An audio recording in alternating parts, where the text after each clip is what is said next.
একটা সময় ছিল যখন পৃথিবীর একটি মরুভূমি থেকে শুরু হয়েছিল এমন এক আলো যা আজও কোটি কোটি মানুষের হৃদয় আলোকিত করে যাচ্ছে। ইসলামের আগে আরব ছিল অন্ধকারে ডুবে থাকা এক সমাজ, যেখানে ছিল অন্যায়, কুসংস্কার এবং মানবতার অভাব।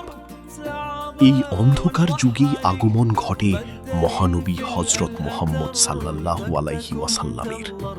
হেরা গুহায় প্রথম ওহীর মাধ্যমে শুরু হয় এক নতুন ইতিহাস।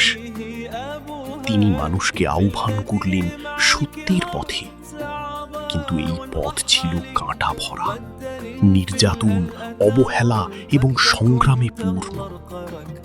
অবশেষে মদিনায় হিজরতের মাধ্যমে গড়ে ওঠে একটি শক্তিশালী সমাজ, যেখান থেকে ইসলাম ছড়িয়ে পড়ে পৃথিবীর বিভিন্ন প্রান্তে। ইসলাম শুধু একটি ধর্ম নয়, এটি একটি পূর্ণাঙ্গ জীবন ব্যবস্থা, যা আজও মানুষকে ন্যায়, শান্তি এবং মানবতার পথে পরিচালিত করে।